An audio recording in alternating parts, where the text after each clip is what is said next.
Hello, and thank you very much for joining me on episode 189 of the Game Pit podcast. My name is Ronan.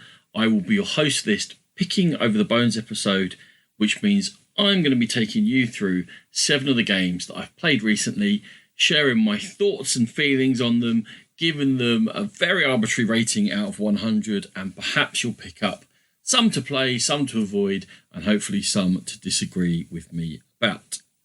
The first game for today's episode is going to be Terracotta Army.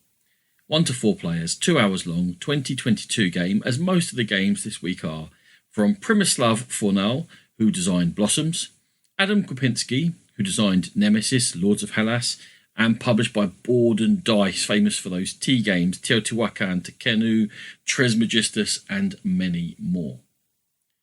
The players are going to be competing during a game of Terracotta Army to score the most victory points, and you're going to do that by building 4 different types of warriors within a grid, and they're going to be supplemented by specialist statues you can add in order to aid you to score points in the various ways in which they are available. The game is played over 5 rounds, and depending upon player count, players are going to place between 3 and 5 workers on each round, and they're going to go on an action wheel. When you choose a place on the action wheel, you have one of the 12 sectors, and then in order you will take the inner, the middle, and the outer, which is completely fixed, actions which you have chosen for the sector. Before you choose what sector you want to go into, you can move either of the wheels for 2 money. They can only go 1 move for one of them. That's all you can do on your turn. And they have a fixed position in which they go. And so one goes clockwise and the other one goes anti-clockwise. Now, in terms of what you're doing when you place these workers, well, one of the things you can do is you can upgrade that worker. Everyone gets these set of, let's say, in a 4-player game, you get 3 small workers. And when a small worker has chosen a sector, no one else can go in it for the rest of the round until they reset. You can, however, there's one action in which you just upgrade that smaller worker to a bigger worker. You don't get an extra worker, it completely replaces it. And then that bigger worker completely blocks that sector. However, in subsequent rounds, larger workers can go where smaller workers are. Now, if you've done the maths yourself, with 4 players, with 3 workers each, with 12 sectors available, obviously at the beginning is going to be 1 worker per sector. Having that flexibility later on in order to be able to jump in where someone else has already gone, as well as that flexibility being able to move one of the 2 innermost wheels, will allow you to start making some more choices rather than being fixed and bound in to just what is obviously available to you. Now, other stuff you can do is take one of the 2 resources in the game. You might be able to take some money, or you might be able to take some clay. And usually from this, you'll be able to take wet clay. Now, wet clay is good because you're going to be using that to build the actual statues going to the grid once we actually get onto that. There is, however, the ability to get dry clay during the course of the game. At the end of every round, all of your wet clay mostly is going to dry out unless you protect it with masters. And then you're going to have to wet it next round along in order to make it malleable and usable to make statues again. So it makes it a 2-stage process in getting clay. But sometimes dry clay is easier to get. So you can wet all of your clay and turn it into wet clay, and from there you can use it.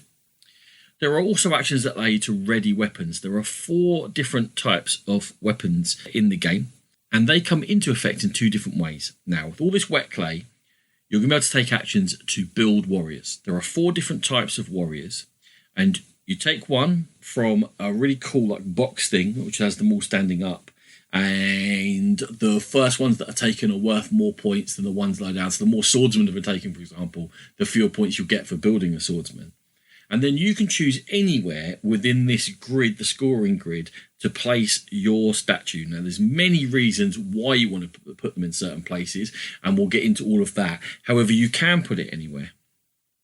If you've got the weapon that suits that particular warrior, so a sword for a swordsman would be an obvious example, you can make that sword inactive in order to take the special action of the swordsman, which happens to be something to do with scoring. But there's other ways in which the halberdman will let you move another statue, or if you do a crossbow and you use a crossbow when you're building a crossbowman, you're able to score points for it being away from other statues. There's various things you can do. The other thing that the swords are used for is when you want to build specialists. Now, that is an action you can take. The specialists always cost you money. The more specialists of a type that have been built, the more money it costs you to build one, and there's only a maximum of 4 of each of these specialists available. And again, there's 4 varieties of them, and they will help you do different things. Like if you attach a horse to your statue, it makes it bigger, so it's present in more areas, but is no more powerful. It's still just one statue. Or there are kneeling footmen that will score at the end for having your statues around them. So you start seeing why you want to be in certain areas. There are musicians that score each round for being in the same row and column. So the spatial aspect of scoring is driven by various things. And there's also a kneeling bowman who will add to another statue and make it more powerful.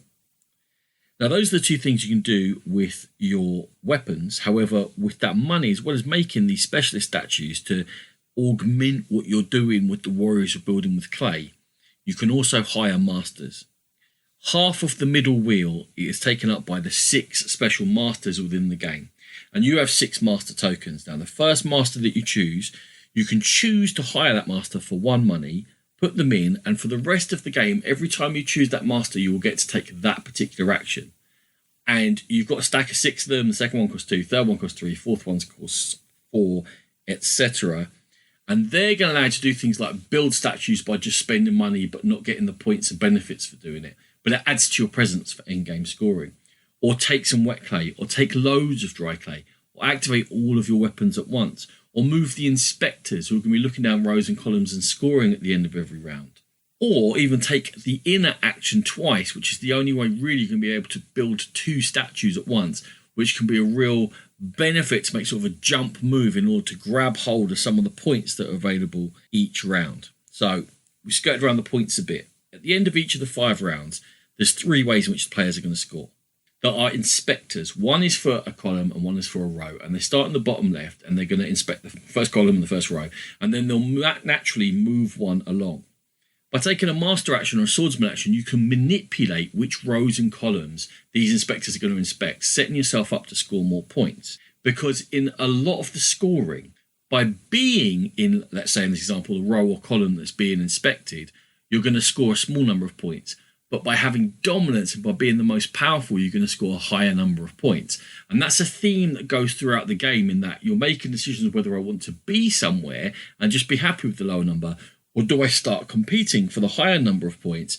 But by competing, I might be taking my eye off some other scoring in another area. And at what point do I say this is a fallacy, a sunk investment into this that shouldn't go any further? But I've gone so far, I can't stop now. I can't let the other person have the larger number of points. So those inspectors set things up very spatially. I mentioned the musicians. They'll give points to statues in the same row or column. The difference to being the inspectors is both the amount of points they score and also that these musicians don't move. So once you're in the same row as a musician, you're going to score points every round. And then there's a tile for each round, which is going to give you end of round scoring. And they come in all sorts of different ways. They score for having the most clay, having the most money, for being present in one of the 4 sectors of the board and being in rows and columns, of having a majority of a certain warrior. So it might be that person who's got most crossbowmen at the end of round 3 is going to score lots of points. Just by having any crossbowmen, you're going to score some points. And very much those 5 end round scoring tiles will definitely shape how the scoring grid forms. Which sectors are going to be scored when? When do we want to jump in? Is there a huge rush on halbertmen because they're going to score, but no one really wants to build crossbowmen just yet because they're not as important, or maybe they're scoring later on in the game? And judging those tiles is a big part of the decisions you make beforehand. And you're looking and thinking, right, what sort of warrior do I want to build? Where do I want to build it? Where are these inspectors going to be? Are there musicians around? Is there majority scoring around one of these kneeling footmen? And that's what you're thinking about every time you take the very simple action of handing in 2, 3 or 4 clay and picking up a statue. That's all you have to do to build a statue. It's where it goes that is absolutely crucial. Now, I've mentioned quite a lot of the endgame scoring, but I will go over it very quickly. Those footmen will score for what's around them. Each warrior, each statue you have is going to score points equal to how many different colours are in a contiguous group of that type of warrior, which also drives some of your decision making. Do I want to go in there because I'll score lots of points to this warrior because there's lots of other people there? But just by adding my colour to that group, I'm making all of those warriors score another point each. So you get the idea that you're really having to balance lots of different things at the end of the game. And equally is also group dominance. So by having the most statues of a type within a group, it's going to score you a few more points. It's just 5 points as opposed to, if I've got one statue in that group, I'll get 2 points for being part of the group. And weighing this all up as you go is one of the interesting things you're doing while you're playing Terracotta Army. There's things like, I can get loads of dry clay. It's abundant. There's a master that lets you grab it off huts because it gets added to these huts every time you build a statue. They can build up with loads of them. It gets really tempting to be like, I can get 15 clay here. But then I have to make sure I have the strategy in order to wet that clay and then be able to use it before it just dries out again and becomes useless to me. But by hiring certain masters, half of them allow me to protect one wet clay each turn. If I hire all 3 of those and I've got 3 wet clay for the first round of the next turn, I might get the jump on everyone else and be able to build a statue on the first turn when they're not going to be able to. Just a simple system of resources, but you're trying to balance it all the time. Now, depending upon how many players there are, it does affect slightly what strategies are going to be most effective. For example, taking dry clay is more effective when you have more workers because you can wet it and then you can do it in the round. When you've only got 3 workers, if I've got to spend a third of my turn just wetting my clay, well then obviously I'm slightly out of it there. But if I can then make good use of it, for example, with that double action master, then it becomes worth it. But I'm going to have to think of that and think ahead.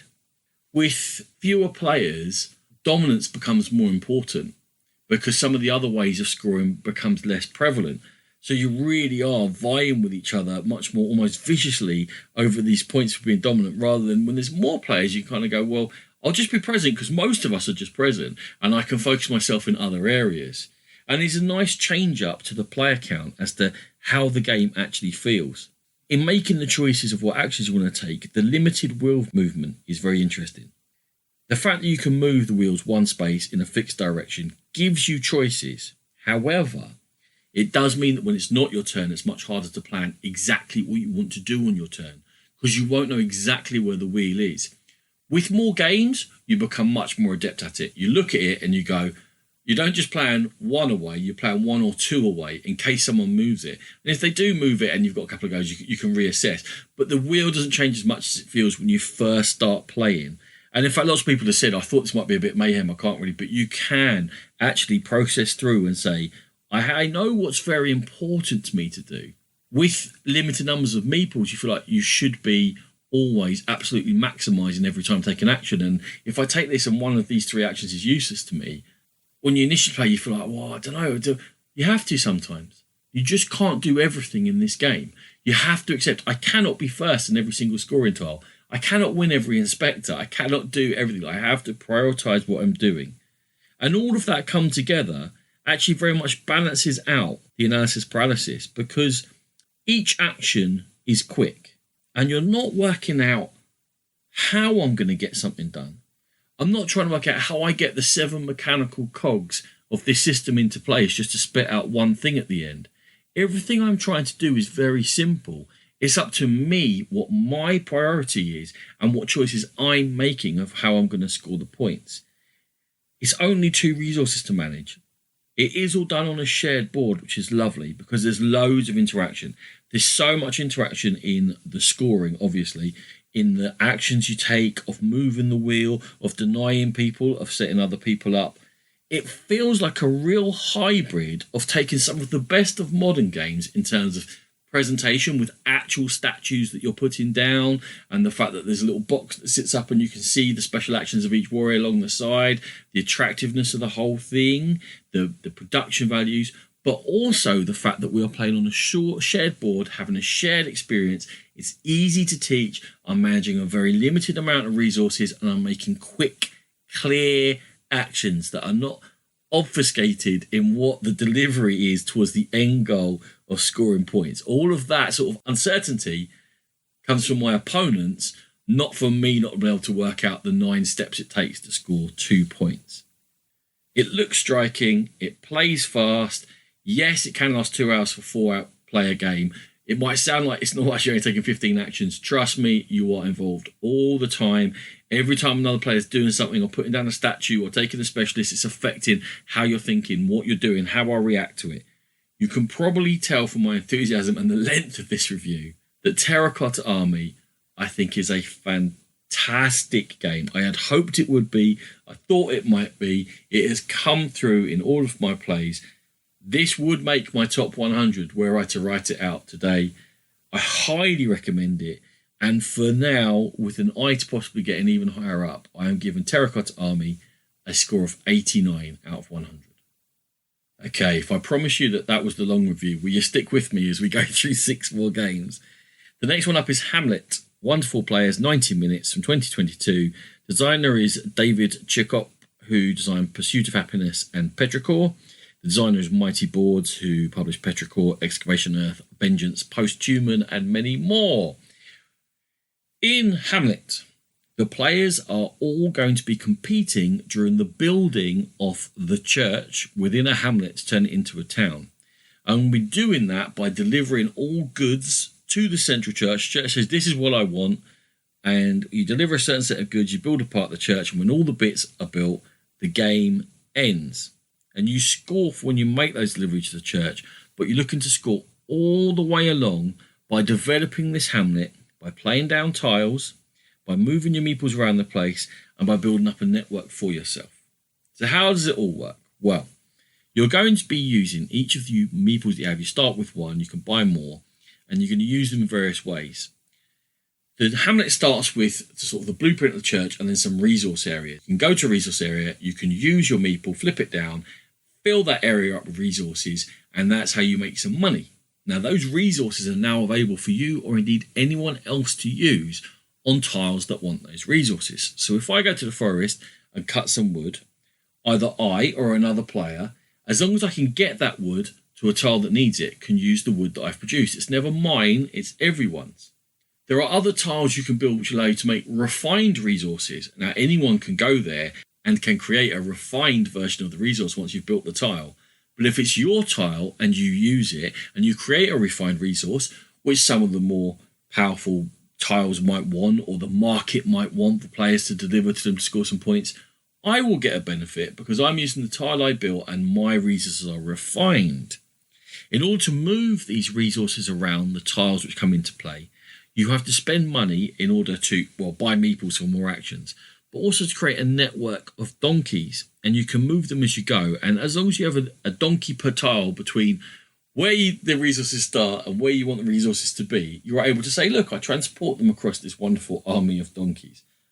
Not sure about the theme behind that. Chains of donkeys, like a human chain of buckets for a fire or something, but we're going to go with it. The donkeys like to be in chains.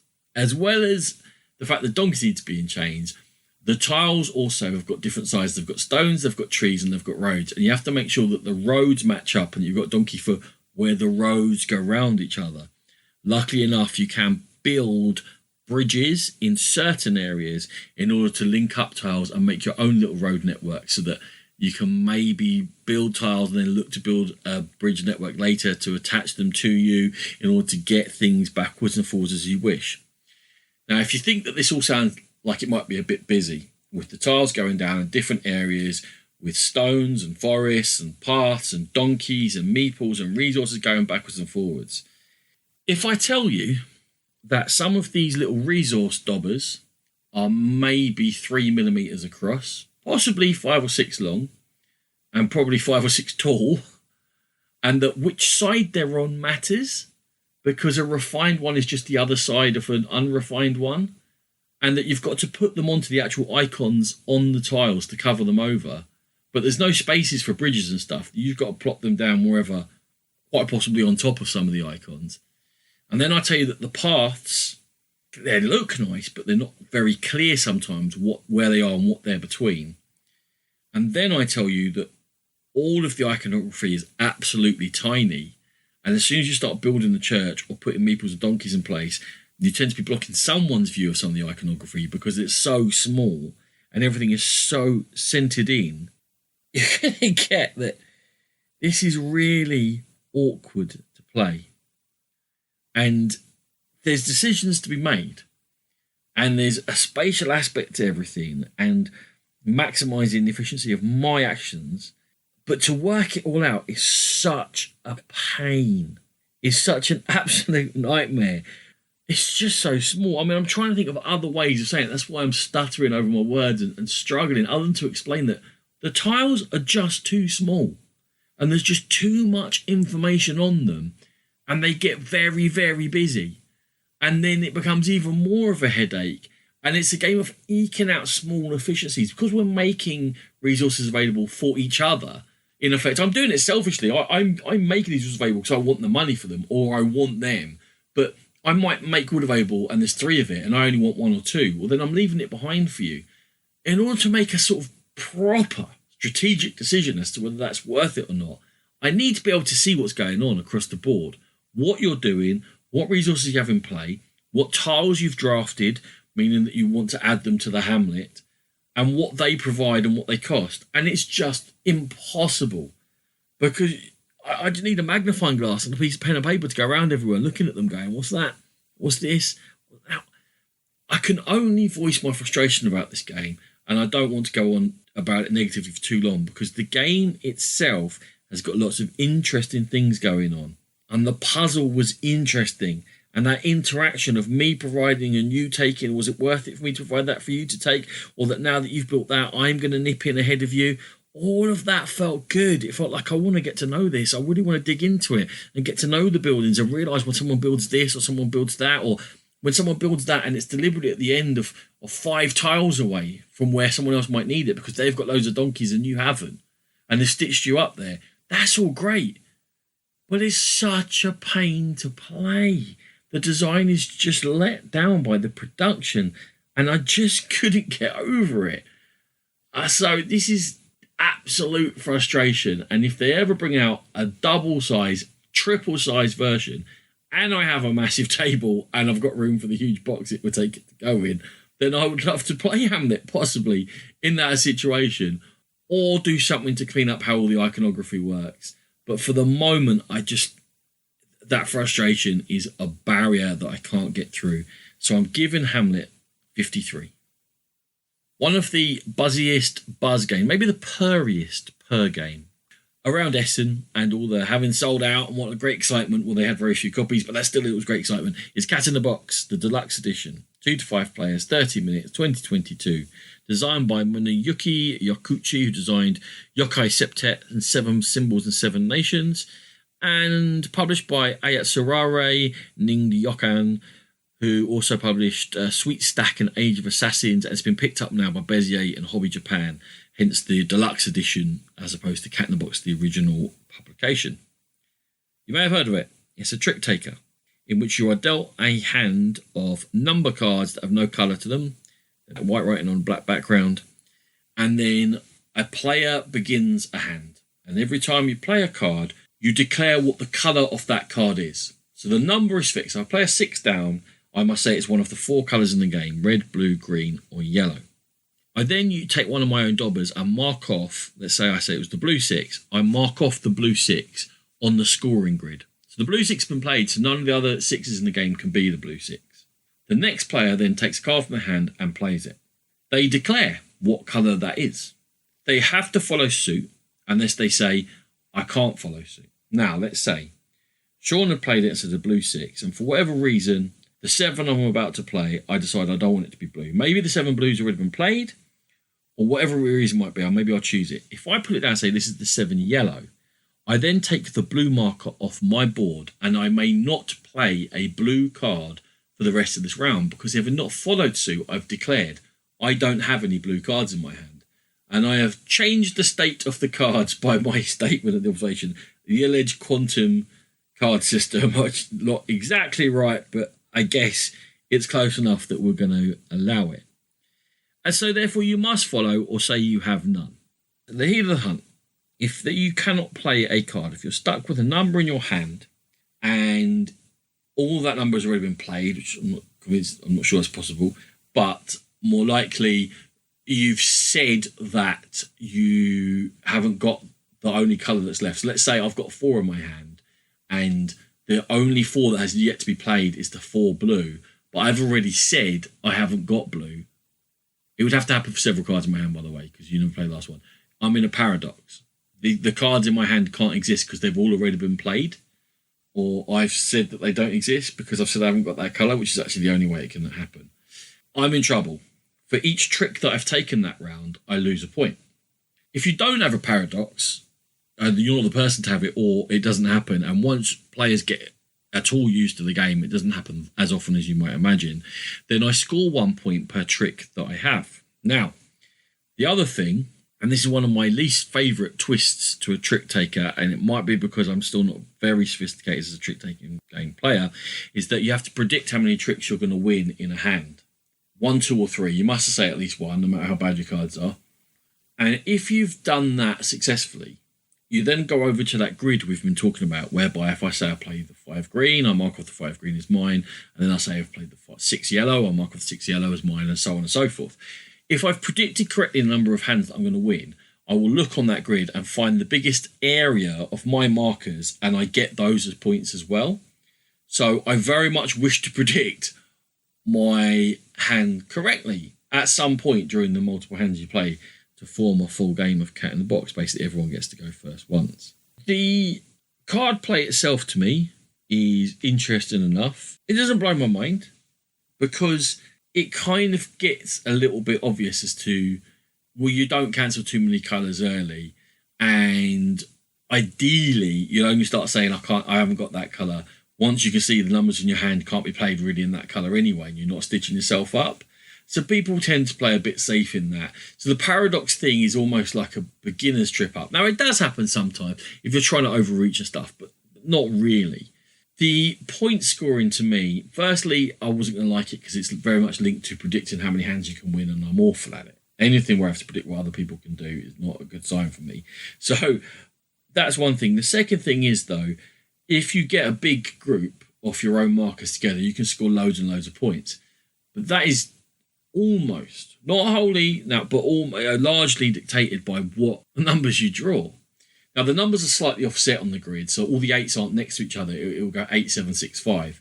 In order to get that across multiple colours, yeah, you can be clever and obviously judge that, but it is written right in front of you. The problem is it's driven a lot by what cards I draw. Whether that happens to everyone evenly over the course of 3, 4, or 5 hands, and it's probably not going to. That doesn't make it a bad game. It's just that these sort of innovations linked to what I don't love as a scoring system is less interesting to me than some of the much simpler twists that I've tried in trick taking. And I'm by no means an experienced trick taker. The Crew is like the game I played most to get good at trick taking, but I've so far to this stage much prefer the simpler twists. American Bookstore, I much prefer that game to this game. Doesn't make it a bad game. I've given it a 62. I'm just not at all caught up in the hype of Cat in the Box. I will say, because I just came back from LobsterCon, fabulous time. Thank you to Alec and Alex and Chris and Adam and Mike for all your work, for organising that. It was fantastic. I will say that of the people that played Cat in the Box, and loads did over the weekend, the vast majority, I would say, went with me and went, yeah, it's all right. I was cool. I'm happy to play it. And about 15% went, that is fabulous. I must own it. So it's definitely got something there for some people. Not quite for me. A 62, Cat in the Box, happy to play it. Not mind blown. Next up is Deities. 2 to 4 players, 45 minutes, 2022. Designers Gary Kim, who designed Choreo, Rising 5 and Shozon. And the publisher is Mandu, who do Korean localization for lots of games. Also done like Paper Safari, Queens, Wangdo, lots of games. In Deities, the game is played across a grid. It's competitive.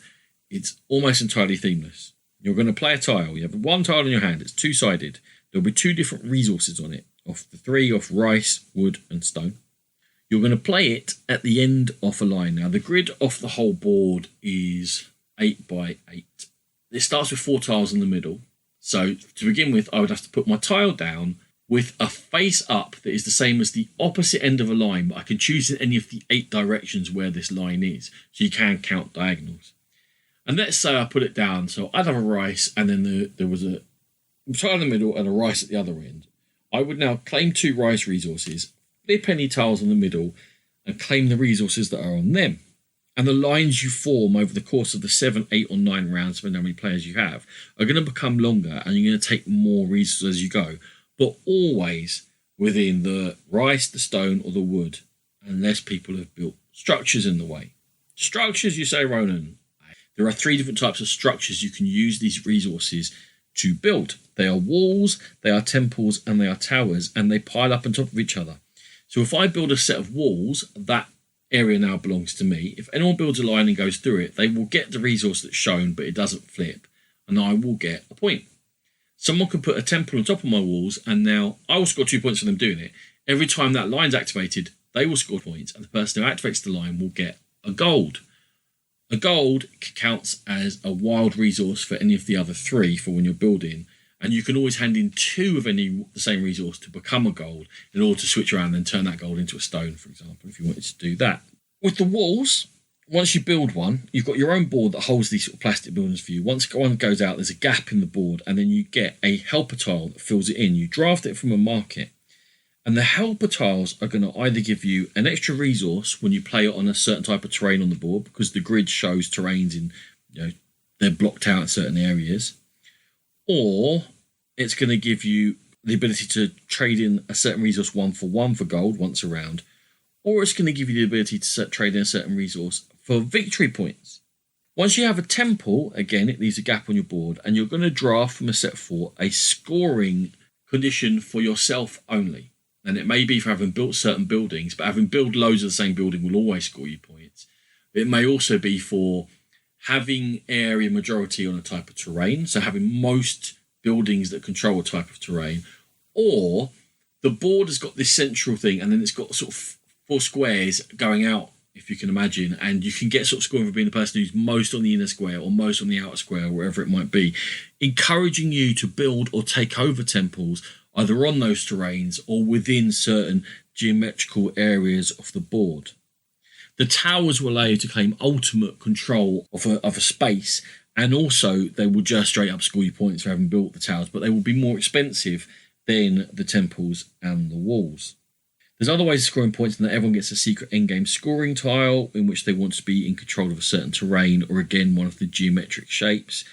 And also there are sanctums, is what they're called. They're basically, once someone places a tile in one of the 4 corners of the board, that quarter of the board is going to score for area control.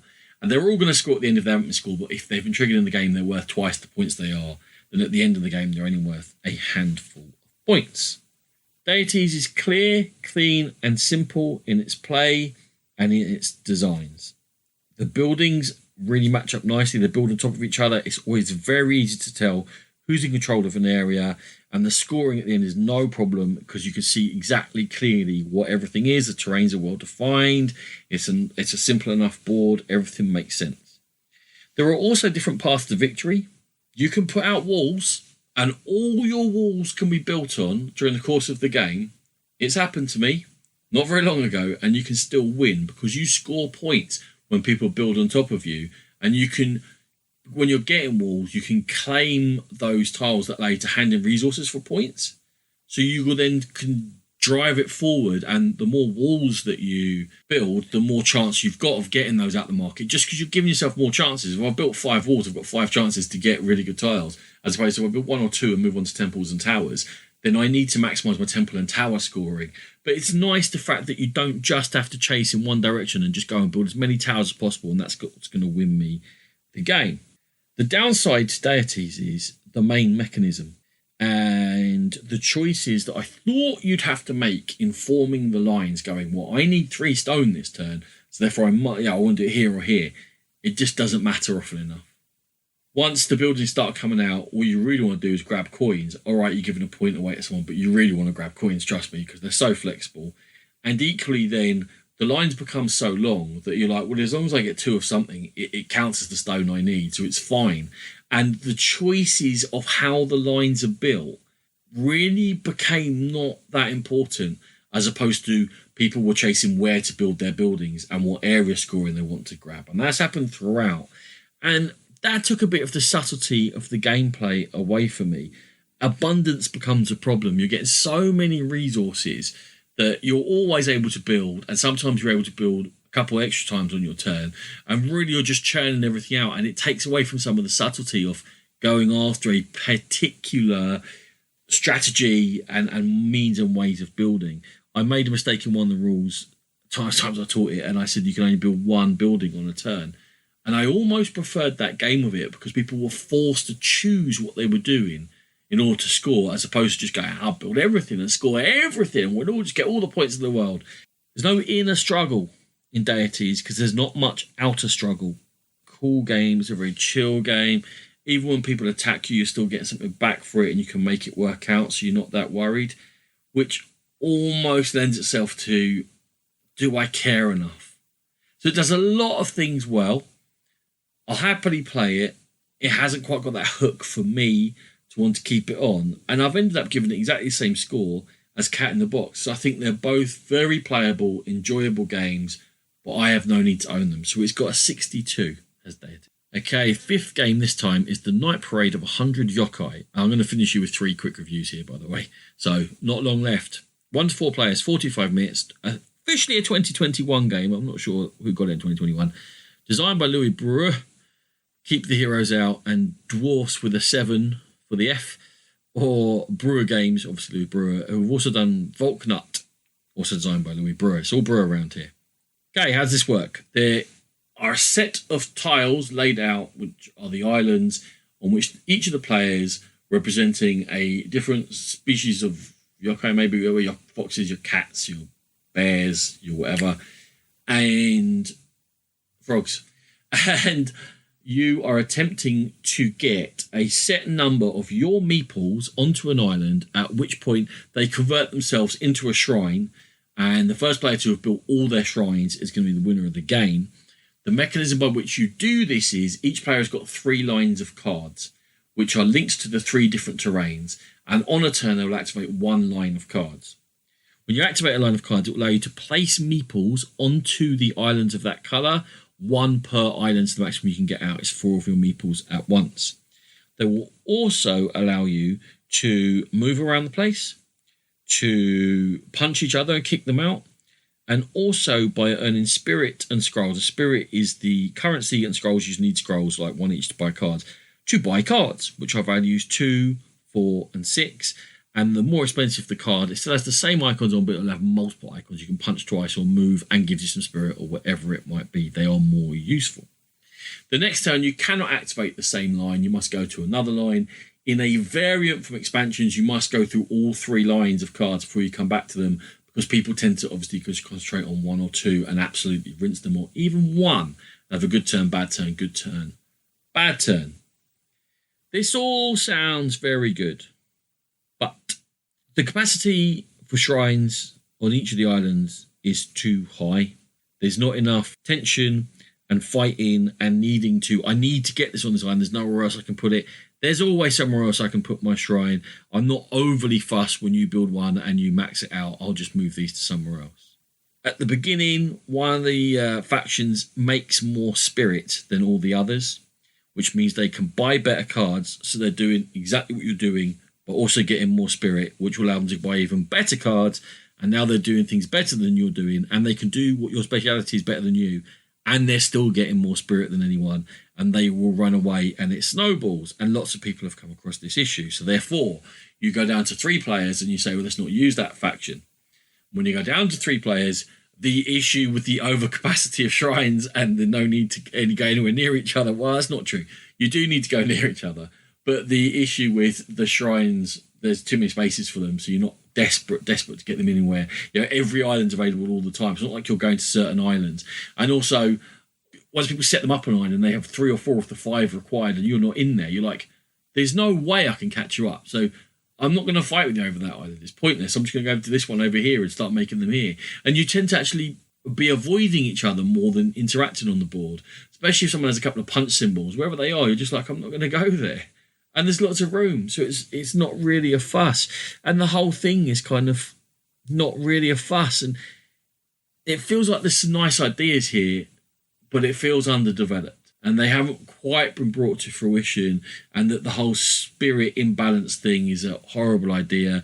There are a few expansions out for it. Whether they balance it up, well, I know they can bring other factions. You can kick the imbalance faction out. But that's okay. I don't need to spend more money on Night Parade of 100 Yokai, because at the end of the day, there was nothing very interesting, and I gave it a 38 of 100. Okay, good. Fun Facts is the Repros Productions fun party game for this year. 4 to 8 players, 30 minutes, 2022. Casper Lapp. He designed Magic Maze, God Loves Dinosaurs, and The Potion. And Repos have done all the Seven Wonders games, which is what they became famous for. But they've also, in recent times, done this switch across to the same size box party games like Just One and So Clover. And this is 2022's, and it's called Fun Facts. And this is how you play. You each have a chevron, which you write your name on one side. And someone pulls a card and asks a question which has a numerical answer. So, for example, between 0 and 100, how clumsy are you? Between 0 and 100, how much do you like comic books? In days, what is the longest holiday you've ever been on? Trip you've ever been on? How many keys do you have on your keychain? Don't know, whatever it is. And then everyone writes a number and puts it face down so that no one can see the number, everyone sees the names. And the person who read the card out puts their chevron down. The next player decides whether they're above or below that chevron. And then the other players try and slot themselves in the middle, second from the bottom, fourth from the top, around the right, next to your auntie, wherever it might be. And then the first player gets to move their own. And then we flip them all over and we're trying to get them as close as possible from lowest to highest without talking about the thing until afterwards. And you flip them over and you laugh and you go, what? You only like people 4 out of 100. Why are you here? That sort of thing. Hi, Paul. Is Fun Facts a game? Well, I don't know. I hate that conversation.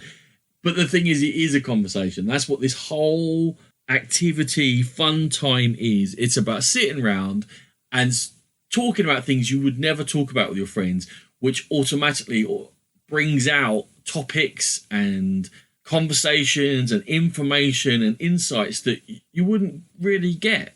And that's what Fun Facts gives you. It is a conversation starter. It is a shared time. It's sitting around a table, laughing and chatting. It is that aspect of gaming which we enjoy to some degree or other, depending upon what we game for. I think I've said it enough times to say that I really game a large bit for the social aspect of it and connecting with people and just having a shared time around the table. And I'm never really that fussed by winning if I'm honest. It's just such, I will win. So I like it. I think it's a very difficult game to pull off very well because getting actual interesting questions is so group dependent. It's so dependent on people's perspectives, upon their experiences, upon what's okay for people to share and not okay to share. And therefore, I think that getting that deck of cards right must be almost impossible because it's going to be group dependent. I think they've done very well. I don't care what the score is. I care that we're having a good time and having a laugh. It's a couple of rounds of it, and I definitely think I enjoy it as much as the next person. It's not the magic of So Clover, but it's very good, and I do recommend Fun Facts. So I've given it an 81. It is just a good social time in a box. From the high, we're going to finish on an Oink game, which, unless it's called a fake artist or insider, means a low, I'm afraid. And this one is Town 66, 1 to 4 players, 15 minutes, 2022. I'm not going to say the designers because I'm only going to upset them. It's Oink Games. It's wow, Town 66.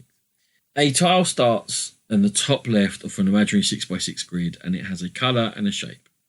There are 36 tiles in the game, so that perfect game you could fill the entire grid. Each player is given 4 tiles out of a bag, and you can see the colour on the backs of everyone else's tiles. And then you play one of your tiles, and it must go into a spot in which there is not the same shape or the same colour in either the same row or the same column. So if I have a red triangle, there can either be a red nor a triangle in the row or column in which I'm playing. I then get to draw another tile. Then I can either move on or I can discard one of my tiles permanently and reduce the size of my hand. Why would I want to do that? Because the person who last is able to play with fewest tiles left wins. So if we all got down to 0 tiles, whoever got down to 0 tiles last wins. If 2 people get down to 2 tiles and then they say I'm done, and they stop on 2, which whoever done it last is still eligible to win, because if you ever get in a situation where you haven't folded at the end of your turn, start of your turn, then you're out. So if you're stuck with tiles and you're still in play, you can't win. And you go, oh, these don't fit anywhere. There's nowhere that I can't put them in. You've lost the game. And when everyone has either folded or lost, the game's over, and whoever did release tiles wins. If I got Town 66 in a Christmas cracker, I would not in any way be surprised, and it would not exceed my expectations for a Christmas cracker game. I don't. What is this? Okay, just the crowning glory is that all Oink box comes in those. All Oink games come in those lovely boxes that look very attractive. They're bright, they're colourful, they're a certain size and shape. People love having them. They're a nice thing to have on your shelf. I fully understand that. The tile holder to hold your 4 tiles is too short to hold your 4 tiles because it has to fit in the box. The point at which your production philosophy is affecting the actual playability of the game, perhaps you've gone too far. Perhaps one that should never have been made. Town 66, 28 out of 100. I don't particularly ever want to see it again. Okay, there are a couple of cracking games in there. There are some less than cracking games. Terracotta Army and Fun Facts, absolutely, wholeheartedly get behind them for completely different reasons. Terracotta Army is a cool strategic workout. Fun Facts is just a great time with people. I will have more reviews for you coming soon. Thank you very much for joining me this time around on the Game Pit podcast. Head to dicetower.com for lots of gaming goodness. If you wish to get in contact with us, it's the Game Pit podcast at gmail.com, or head to our guild on Board Game Geek. Cheers. Music by EM.